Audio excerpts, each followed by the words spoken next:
Hello mes Pams! Aujourd'hui, c'est la première partie de la vidéo « Comment savoir que je suis hypersensible ?» On va parler du diagnostic et il y aura une deuxième vidéo sur le test. Si tu me découvres aujourd'hui, bienvenue. Je m'appelle Élise et je suis la coach des femmes hypersensibles qui ont envie de déculpabiliser, de prendre confiance en elles et de trouver leur propre bonheur, même si elles ont déjà tout essayé.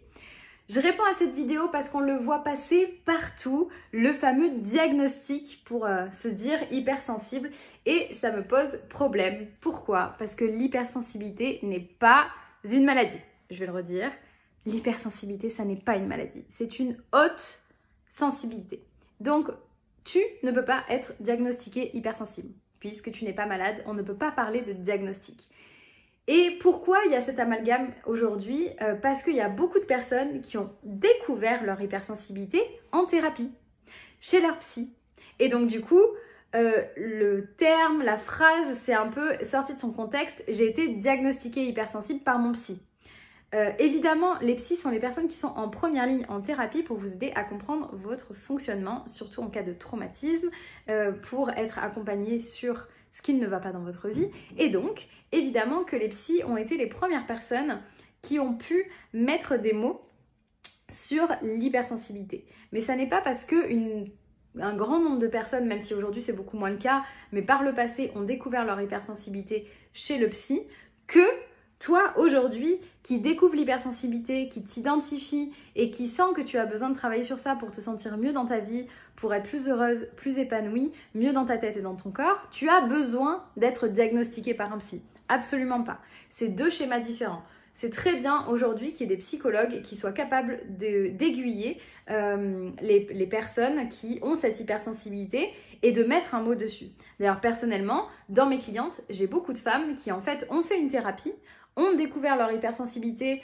via cette thérapie ou à côté, où ils ont pu mettre des mots dessus et qui aujourd'hui travaillent avec moi pour se sentir mieux vis-à-vis de leur hypersensibilité et travailler sur le aujourd'hui et le demain pour comprendre leur fonctionnement et se sentir plus heureuse.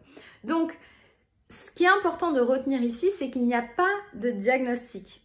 Il n'y a que le fait d'avoir des caractéristiques qui correspondent aujourd'hui à ce qu'on décrit étant de l'hypersensibilité. Donc si aujourd'hui tu regardes cette vidéo et que tu te demandes mais est-ce que moi je suis hypersensible, la seule bonne réponse c'est regarde les caractéristiques de l'hypersensibilité. J'ai fait des milliers de posts, de vidéos ici sur cette chaîne, sur ce compte, ma chaîne YouTube. Bref, il y a beaucoup de contenu, il y a beaucoup de livres sur le sujet que tu peux lire. Et si tu t'identifies, si ça te parle, si ça résonne en toi, si tu trouves que c'est les problématiques qui te concernent et que tu as presque ce sentiment de oh, « mais c'est ça, je suis pas toute seule et je suis pas folle », tu es sur le bon chemin. Et donc, si par exemple tu as découvert ton hypersensibilité dans le cadre d'une thérapie, c'est super. Tout ce qui compte, c'est que tu trouves des réponses.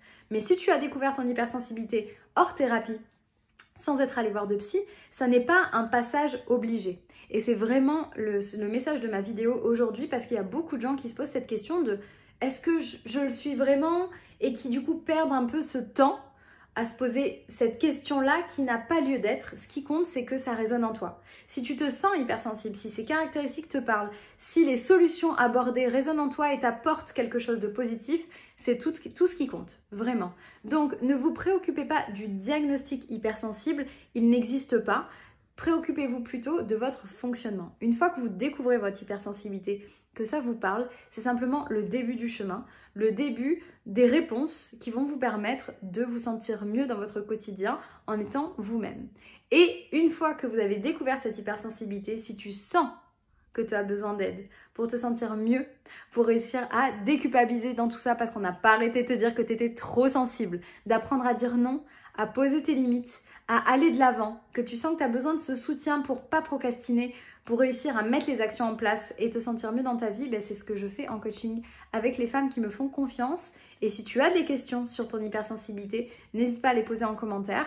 Et si tu veux aller plus loin, c'est très simple, tu cliques sur le lien dans ma bio et tu vas découvrir toutes les informations sur mes coachings. J'espère que cette première partie sur le diagnostic vous a aidé. Vous n'avez pas besoin d'un diagnostic, vous n'êtes pas diagnosticable hypersensible, c'est une façon d'être, vous n'êtes pas malade et vous êtes parfait tel que vous êtes. On se retrouve très bientôt pour de nouvelles vidéos, y compris la partie 2, et à très bientôt. Pam kiss!